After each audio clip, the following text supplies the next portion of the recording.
Hi, Founder fans. Jason here, and today's founder is Elizabeth Patterson, aka Betsy. And Betsy Patterson, during the Thomas Jefferson administration, was one of the most beautiful young women in all of the land, specifically in the state of Maryland, where her family was from, and her family was very, very wealthy. Now, I do want to note real quick, her name has two T's, so she's unrelated to the little bit more famous William Patterson, who at this point had already signed the U.S. Constitution and was an Associate Justice of the Supreme Court.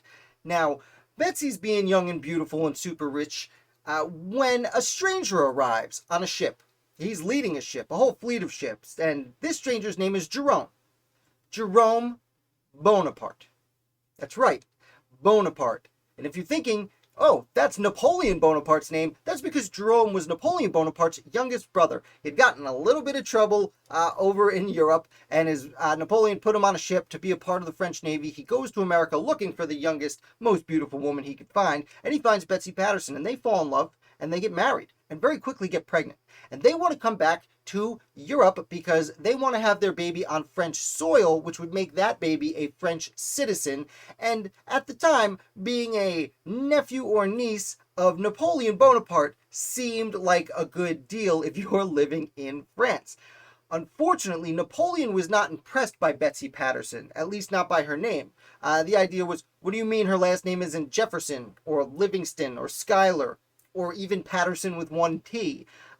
No, thank you. Leave her there. Now, Jerome won't stand for this. He and Betsy board a ship and they sail for Europe. We'll talk some sense into Big Brother when we get there. Now, at the time, Napoleon had gone to Italy and was talking to the Pope, yes, the Pope, about getting an annulment on this marriage. I should side note here, Betsy Patterson was one of the substantial, sizable group of Catholics that lived in Maryland at the time. Maryland had a very large Catholic population throughout the Revolution. That's why the Pope's involved, because the French are mostly Catholic as well. And I don't know if you know this about popes, but they don't really like ending marriages.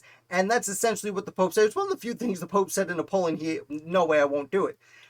And therefore, Napoleon takes the step of making a decree, aka just passing a law, because, well, Napoleon at this point had just named himself Emperor for life of France.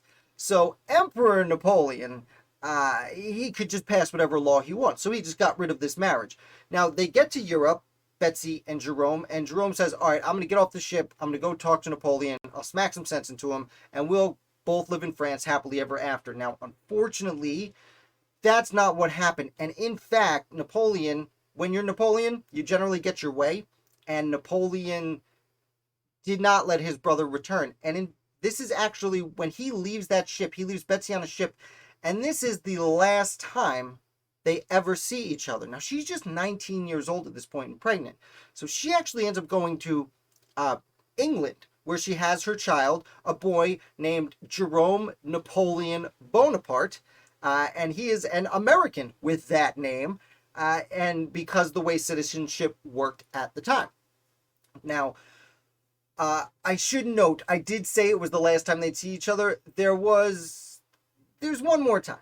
But before we get there, Betsy returns to the United States for about a decade. Now, her father passes away. She ends up starts managing this estate worth about $1.5 million at the time, which is a fantastic amount of money, by the way. Especially, now, unfortunately, women usually were not charged with that kind of responsibility, but Betsy Patterson was.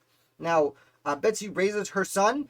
Eventually, they are able to go to France because Napoleon is put in exile for the second time, and they do go to France where the son, Jerome Jr., gets to meet some of his relatives and such. When she's there, Jerome, the father, her husband, or ex-husband at this point, oh, I should note, it took 10 years, but Maryland eventually does grant her a divorce because, well, it's been 10 years. She was left by a Napoleon. We don't like this, but we're going to do it for you because she's a super wealthy woman running a business.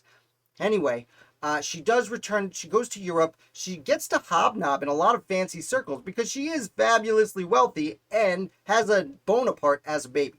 While she's rubbing elbows with the elites, she's at a party where Jerome Bonaparte is also at. And now at this point, Jerome is not only remarried, he's been he was and now no longer is king of Westphalia. Westphalia is a region in Germany. At the time, Germany wasn't what we think of it now. It was separate states, separate kingdoms.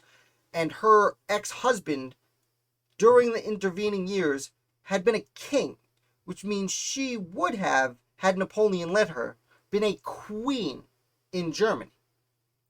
Now she's at this party, and her ex-husband is there, and their eyes meet. And they see each other, just for a minute. They don't talk, and turn away, and carry on with their lives, and never see each other again. Now, she's about 30 years old when they see each other for that one last time very briefly. She lives to be 94 years old, well past the Civil War. And she never marries again. She has the one son, and that's it.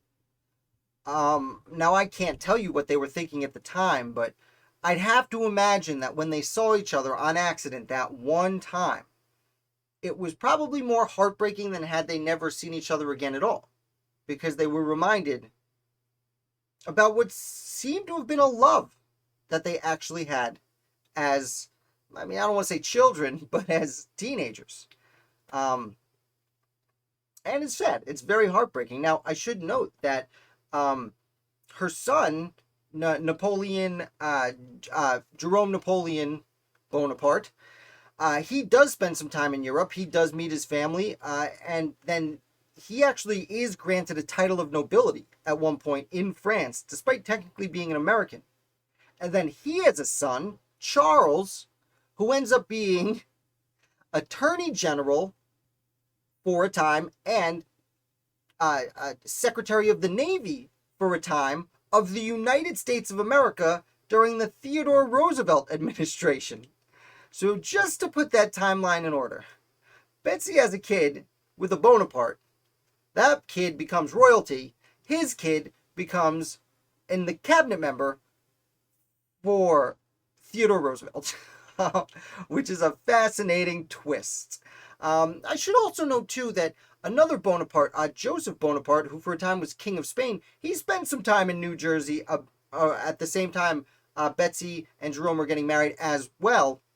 No, a little bit later, actually, after Napoleon's cast aside. Joseph actually also has a mistress. I believe her name was Annette Savage in New Jersey. So he also has children. So Napoleon's brothers have several American children just during and just after the American founding. So this video is a little different than I usually put out, but I love this story. I hope you did too. If you did, definitely hit like. If you didn't, also hit like. It's just a favor for me because you made it this far. If you're new here, subscribe. I put out videos about the American Revolution 7 days a week, and I'll be back with another founder for you tomorrow.